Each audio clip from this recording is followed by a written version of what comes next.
Hi, this is Kristina Lee, and this is Live, Love, Piano. I'm going to be honest with you about today's topic.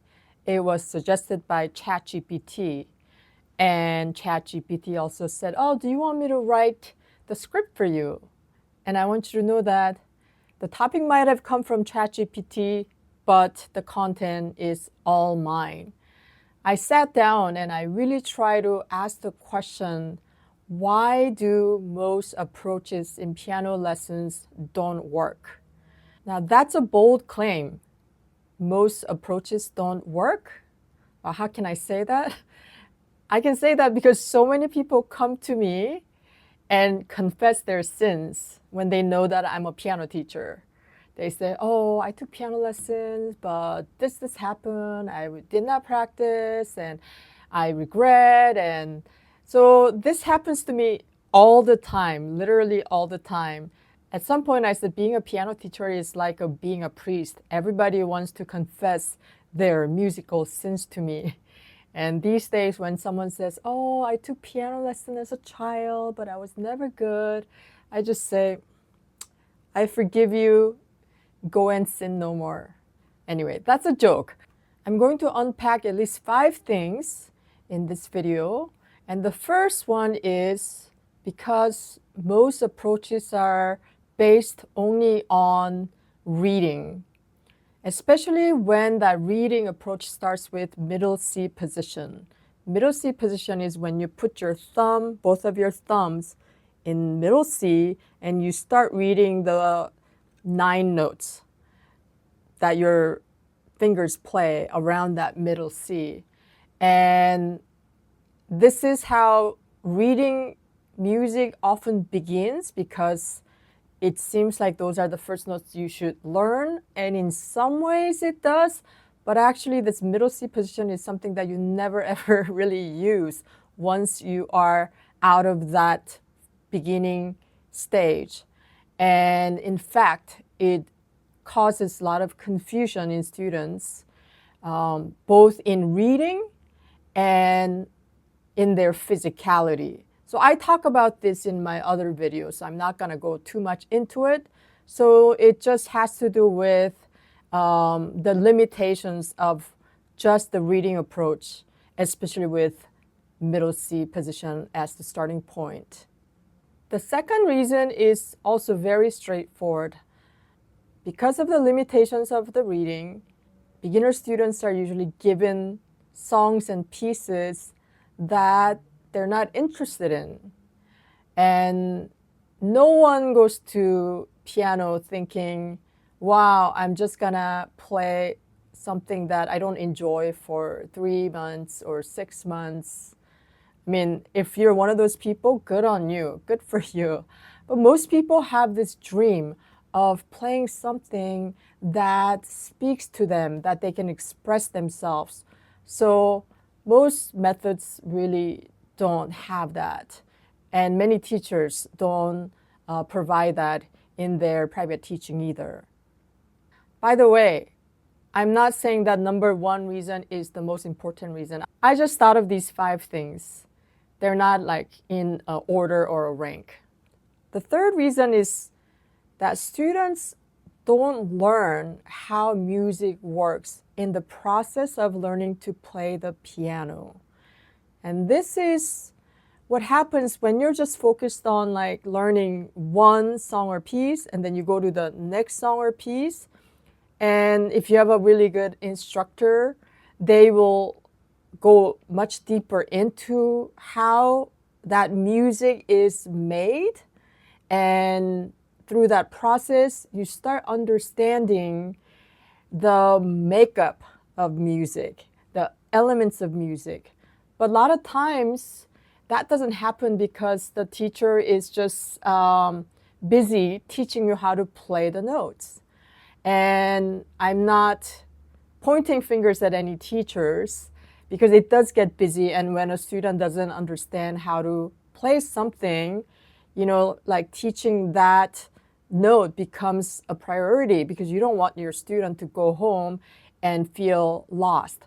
But in this process, the musical elements and musical expression often takes the back seat, and sometimes it never takes priority in a lesson. I've also talked about this in my other videos. Understanding and keep working on the elements of music, not just pressing the notes on the keyboard. The fourth thing I thought of is not learning how to listen. Now, listening is the most important skill in music. If you can't distinguish from something that sounds better to worse, you're going to be very challenged. And this is actually where adult learners have an advantage over children learners, because you've listened to music all your life, even if you didn't play an instrument. And those things add up in your brain to start having aesthetics about what's good versus what's not. And because you've listened to music all your life, you have some sense of like, oh yeah, that's the right rhythm versus that's not really right. It's really funny when my young children students study with me for some time. They think they know better than their parents. And I have to remind them, your parents may not play any instrument, but they've listened to music all their life. And that is something they know how to listen, oftentimes better than you can. But listening as a music student, as a piano student, goes further than just listening passively. Because when you are playing, so much is involved. I don't play golf, but I know like in golf lessons, they use video viewing a lot to look at the technique. It's a little bit like that. It's hard to be objective about your playing, your expression, your technique, and how your music is coming across. So this part of listening is something that you have to constantly work on and be able to fine-tune what you're listening for. Now, with the ability to record your music, either video or audio only, virtually everyone has the tools to work on this. The last reason, I think, is because you don't have the right teacher, whether it's online or in person. What do I mean by right teacher?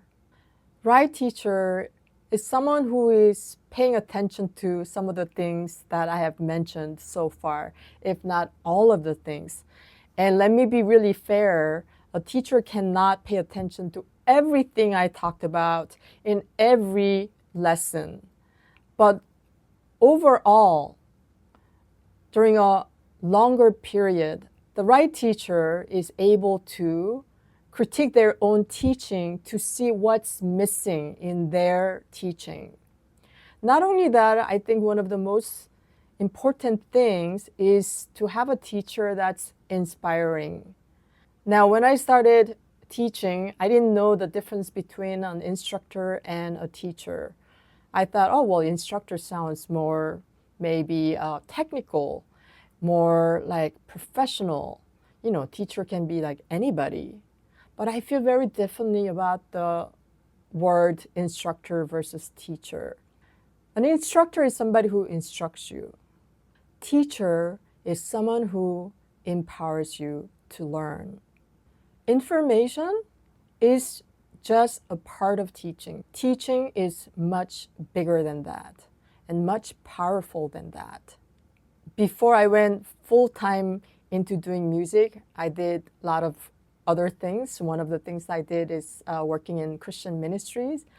And I remember one of the speakers at a conference talking about how if the message is love, the method has to be also love. And how in Christian ministries, that don't always happen. And I think that's very true for music too. What we are trying to do with every student at the end of the day is to create beauty through music. to create joy through music and to create healing and inspiration through music. And if that's the goal, it's really important that what students experience in the lesson also reflects that, also creates a small experience of that. And my goal today is not to bash down on other teachers or pull them down. If anything, and if you're a teacher, I want to encourage you to create that. How do you create that love, inspiration, excitement in your lesson? I'll be honest with you. I have seen YouTube videos of piano tutorials, and sometimes they have a lot of followings. And I watch a few videos for beginners, and I wonder if that person has taught piano to a real student. So many people talk so fast, and so many people tell you things expecting that you should just get it. And what does that do? They make you feel like it's your fault that you're not getting it because you should know 1, 2, 3, and you should be playing the piano in 20 minutes. Ask anybody who's become fluent and proficient in piano, and you're gonna get the opposite answer, that it takes time, patience, discipline, dedication, all the things that are countercultural. This is what is required to be a real musician pianist. A teacher is someone who's able to think for the student, feel for the student. And here's a confession.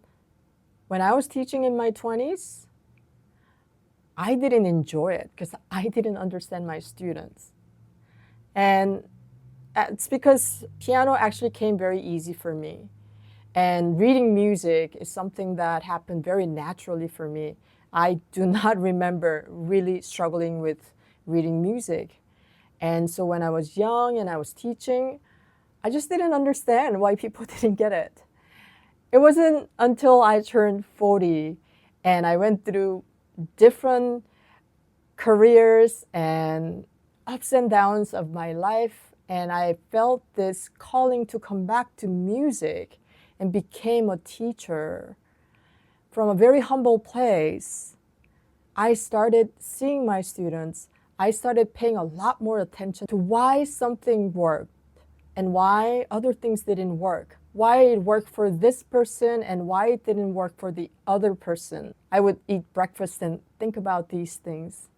And it required that kind of attention and love to my teaching and my students that made me into the teacher that I am. And today I believe that playing the piano is accessible to virtually anyone who wants to go after it. I teach from a place of believing that you can gain fluency and you can express something beautiful and moving if you work on it, regardless of who you are or where you start from. If you're a beginner pianist and what I said resonates with you, I hope you check out my course, Simple and Beautiful Piano for Adult Beginners. If you're not ready for it, I also have a free crash mini course available called Start Piano Today. Links are below. I hope to see you there. I believe in you. Believe in yourself. I hope you find the right teacher or right method, right approach. If you want to do this, you got this. But think smart and make the right choices.